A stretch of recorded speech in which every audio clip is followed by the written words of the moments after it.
Assalamualaikum warahmatullahi wabarakatuh. Kami di sini akan mempresentasikan hasil tugas besar kami yang berjudul perancangan sistem kendali posisi dan kecepatan motor DC lingkar terbuka dan tertutup menggunakan kendali PID. Kami dari kelompok 6 beranggotakan 4 orang. Yang pertama ada Muhammad Fahri Azizi dengan NPM 19080, ada Ramlan Syahridan, saya sendiri dengan NPM 19089, lalu ada Rila Afrila dengan NPM 19091, yang terakhir ada Safi Arfianti dengan NPM 19095. Nah, adapun deskripsi sistem yang kami gunakan dalam melakukan perancangan sistem pengendalian posisi dan kecepatan ini, yang pertama ada pengendalian posisi. Pengendalian posisi ini terdapat dua jenis sistem, yaitu pengendalian lingkar terbuka dan lingkar tertutup. Kemudian ada pengendalian kecepatan. Permasalahan yang sering terjadinya itu yaitu menentukan berapa besar energi restriksi yang harus diberikan pada motor supaya berputar pada kecepatan yang diinginkan. Lalu ada motor DC. Motor DC ini dari kecepatan, laju, dan arah putarnya dapat diatur dengan mudah sesuai dengan kebutuhan. Nah, ini pun ada model motor DC-nya. Kemudian ada kendali PID, yaitu proporsional, integral, dan derivatif. Nah, sistem kendali PID ini suatu sistem pengendali yang digunakan secara luas di berbagai bidang industri. Nah, lalu ini pun ada diagram keseluruhan kendali PID. Lalu kemudian ada sistem kontrol kontinu yang tujuannya ini untuk menjaga agar variabel output pada level yang diinginkan sama seperti operating sistem kontrol umpan balik. Lalu yang selanjutnya itu ada sistem kontrol diskrit. Nah, dalam kontrol diskrit ini parameter dan variabel diskritnya ini dirubah pada saat-saat tertentu dengan memakai program instruksi. Nah, perubahan ini dilakukan baik karena kondisi sistem yang telah selesai ataupun karena waktu tertentu telah dicapai. Untuk selanjutnya ada pemodelan sistem. Yang pertama adalah motor DC. Pemodelan merupakan salah satu proses untuk mengetahui model matematika dari suatu sistem yang akan dikendalikan. Selanjutnya ada blok diagram sistem motor DC. Nah, ini merupakan blok diagramnya yang ada di bawah kiri. Terus selanjutnya itu ada rangkaian dari motor DC. Itu terdiri dari VM, tegangan masukan, LML induktansi motor, RM resistansi motor, IM arus yang mengalir pada motor, VB tegangan gaya gerak listrik balik, TM torsi yang dihasilkan, terus WM ada kecepatan putaran motor. Untuk persamaannya ada di bawah sebelah kanan. Selanjutnya ada motor DC pengendali kecepatan. Memberikan hubungan antara tegangan input motor VM dengan kecepatan putaran motor WM dalam domain Laplace bagaimana dinyatakan dalam persamaan berikut.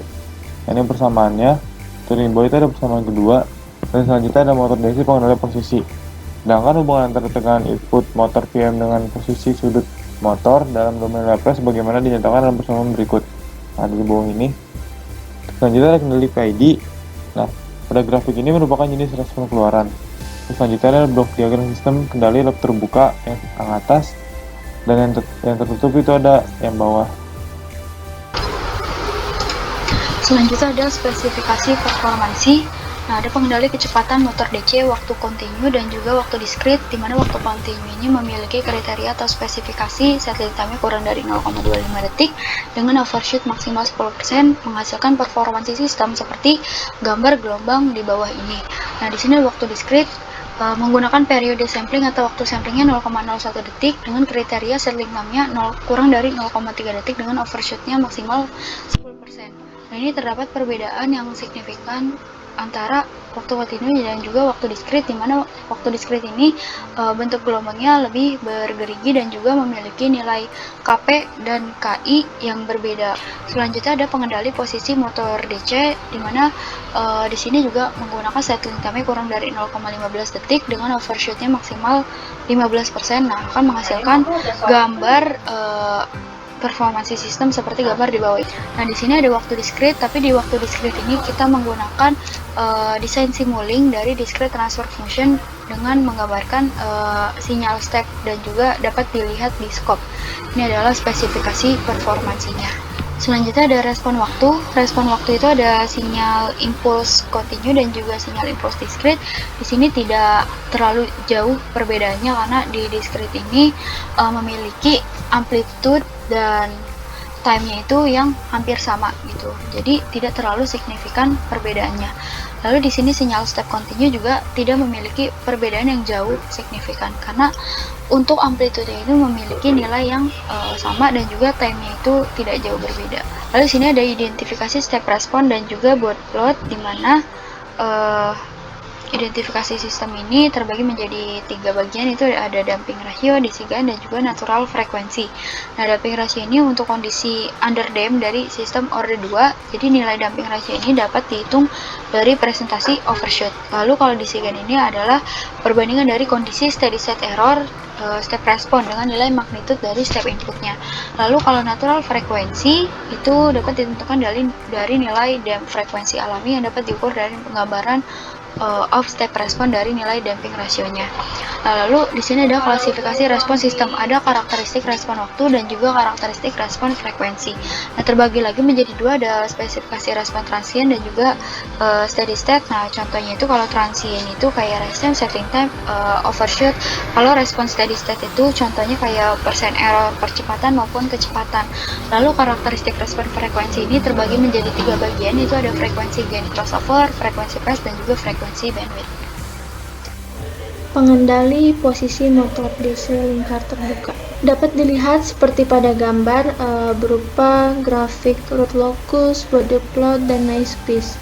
Digunakannya juga perhitungan manual untuk mendapatkan nilai pole dan zero. Setelah dilakukannya plotting root locus, body plot, dan noise piece serta perhitungan manual, didapat bahwa nilai pole sama dengan minus 11,0011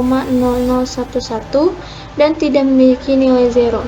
Berdasarkan persamaan umum pengendali posisi, nilai pembilangnya hanya berupa konstanta sehingga tidak memiliki nilai zero. Selanjutnya ada pengendali kecepatan motor DC lingkar terbuka. Berikut adalah untuk waktu kontinu. Dapat dilihat grafik root locus, body plot, dan noise piece. Setelah dilakukannya plotting root locus, body plot, dan noise piece, pengendali kecepatan waktu kontinu motor DC didapat bahwa nilai pole sama dengan minus 10,8 dan tidak memiliki nilai zero. Pada diagram bode didapatkan nilai magnitude 22,2 dan nilai fase minus 58. Sedangkan pada diagram noise piece nilai frekuensi pada nilai minus 2,17 dan 1,91. Selanjutnya pengendali kecepatan motor DC lingkar terbuka. Dapat dilihat diagram root locus, body plot, dan noise piece pada layar. Setelah dilakukannya plotting root locus, body plot, dan noise piece pengendali kecepatan pada waktu diskrit, motor DC didapat bahwa nilai pole 0,0107 dan tidak memiliki nilai zero. Pada diagram bode didapatkan nilai magnitude 24,1 dan nilai fase minus 102. Sedangkan pada diagram noise piece, nilai frekuensi pada nilai 12,1 dan 9,48. Selanjutnya ada perancangan kendali 1. Nah, di sini ada desain simulink yang sudah kami buat. Di sini akan memunculkan grafik respon step open loop dengan proses ekstraksi model linear ke MATLAB Workspace. Jadi sini adalah keterangannya, ada rise time, settling time, dan juga peak amplitude yang bisa kalian lihat. Lalu sini ada linearization, continuous time zero atau pole atau gain. Nah, terlihat pada keterangan data karakteristik ini bahwa grafik ini akan membutuhkan waktu untuk mencapai titik steady state-nya itu pada puncak amplitude yang bernilai 0,00998. Nah, selanjutnya ada motor DC open loop. Nah, ini adalah sama tetapi di sini tanpa proses ekstraksi. Ini menghasilkan hal yang sama. Nah, lalu ada pengendali kecepatan motor DC lingkar tertutup dengan pengendali PID pada waktu kontinu dan diskrit. Nah, di sini ada waktu kontinu, di sini ada waktu diskrit. Kalau kita lihat hasil skopnya memiliki perbedaan yang jauh signifikan. Jadi di sini butuh waktu lama untuk mencapai titik kestabilan pada waktu kontinu. Sedangkan pada waktu diskrit dia langsung mencapai titik kestabilan. Jadi naik langsung mencapai titik kestabilan, sedangkan kontinu dia ada getaran atau osilasi dulu di awal. Seperti itu. Nah, langsung ada respon closed loop dengan lag dan lead kompensator. Jadi sini adalah lag kompensator, ini respon dengan lag kompensator. Di sini adalah gabungan dari lag dan lead kompensator. Nah, sebenarnya tujuan dari penggunaan kompensator lag ini untuk memperbaiki nilai steady state error. Sedangkan tujuan digunakannya lead kompensator untuk membentuk kembali kurva respon frekuensi. Nah, kalau kita lihat di sini lead kompensator itu yang berwarna biru lebih stabil dibandingkan lag kompensator. Hal ini sudah sesuai dengan teori yang ada. Dan di sini adalah desain simulink yang sudah kami buat. Nah, selanjutnya ada kontrol proporsional integral derivatif atau PID untuk motor DC. Nah, di sini ada desain simulink yang sudah kami buat menggunakan PID. Lalu sini nilai parameter yang kami gunakan itu ada dua, yaitu KP, KI, dan KD memiliki nilai yang berbeda-beda. Di sini ada hasil respon grafiknya, transfer function 1 dari kontrol PID, lalu di sini ada seperti spesifikasi dari hasil respon tersebut. Nah, yang pertama kita bahas dulu. Jadi, ketika kita menggunakan KP-nya 6, KI-nya 6,4, KD-nya 0,1. Nah, dari grafik tersebut, dari grafik ini, kita dapat ketahui bahwa grafik tersebut berada pada posisi yang stabil, di mana grafik ini masih berada pada posisi sama dengan batas nilai redaman. Sistem ini bekerja dengan cepat dan juga dengan penguatan yang baik. Nah, sistem juga tidak menghasilkan draw atau error yang berlebih. Nah, jadi transfer function 1 ini ditandai dengan warna kuning. Sedangkan transfer function 2 kita menggunakan nilai KP 6,10, KI-nya 6,45, dan KD-nya 0,2. Nah, ini adalah hasil grafik transfer function 2. Nah, ini ditandai dengan warna biru, di mana dia akan lebih cenderung kurang stabil, untuk mencapai kestabilannya itu lama, kayak gitu. Jadi, dari grafik tersebut dapat kita ketahui bahwa di sini tuh tetap berada pada posisi stabil, di mana grafik masih berada pada posisi sama dengan batas nilai redamannya juga. Nah, sistem ini bekerja dengan kurang cepat dibandingkan sistem-sistem yang lain. Nah, dengan memiliki ketinggian maksimum sebesar 2,399 dalam waktu 0,500 dan ketinggian maksimum 0, serta grafik tersebut memiliki amplitude sebesar 2,375 kV. Nah, jadi pada grafik transfer function 2 ini dia kurang begitu lama gitu untuk mencapai titik kestabilannya. Selanjutnya ada perancangan kendali kedua, yaitu sistem pengendali posisi motor DC dengan pengendali PID untuk waktu kontinu dan juga discrete dengan konstanta PID. Nah, di sini ada waktu kontinu yaitu desain simulingnya, dan di sini adalah desain simuling waktu discrete. Nah, di sini hasil skopnya, di sini adalah grafiknya. Nah, kalau bisa kita lihat antara grafik kontinu dan juga discrete mengalami perbedaan yang cukup signifikan, di mana pada waktu kontinu sistem ini stabil hanya sebentar saja, yaitu di awal grafik. Nah, tidak lama kemudian grafik mengalami kenaikan secara perlahan. Berbeda halnya dengan PID waktu discrete, ini tuh akan stabil secara terus-menerus sampai pada akhirnya grafik tersebut naik. Nah, spesifikasinya juga mengalami perbedaan. Amplitudenya juga kontinunya pada waktu kontinu 435 sedangkan discrete 255. Selanjutnya ada respon open loop pengendali posisi motor DC. Nah, di sini tuh grafik itu akan mengalami kenaikan secara terus-menerus. Di sini ada desain simulingnya. Selanjutnya ada penggunaan lag kompensator dan lead kompensator pada waktu discrete kontinu di pengendali posisi. Di sini adalah respon closed loop dengan lag kompensator discrete.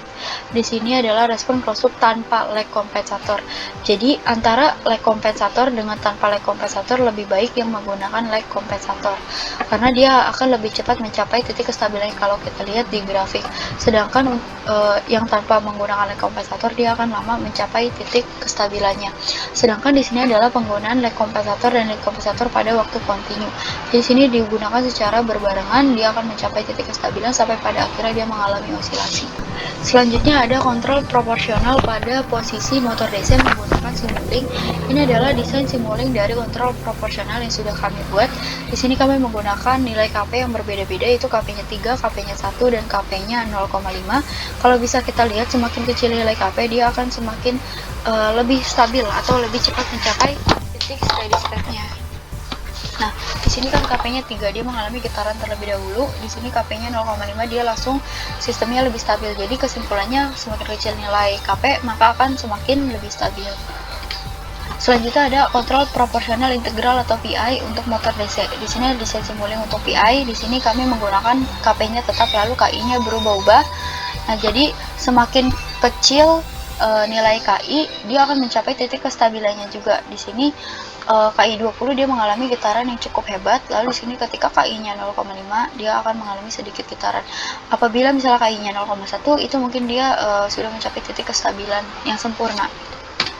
Selanjutnya ada kontrol proporsional derivatif atau PD untuk motor DC. Di sini adalah desain simuling dari kontrol proporsional derivatif atau PD ini. Lalu di sini kami menggunakan KP-nya 2 dan KD-nya berubah-ubah mulai dari 0, 0,03 dan 0,01. Jadi semakin besar nilai KD, dia akan mencapai titik kestabilan. Kalau kita lihat grafik, di sini ada suatu getaran di KD 0, sedangkan di sini getarannya itu sangat kecil di KD 0,03. Di sini KD-nya itu hampir tidak, KD-nya itu 0,01 dan grafiknya itu tidak ada getaran ataupun osilasinya.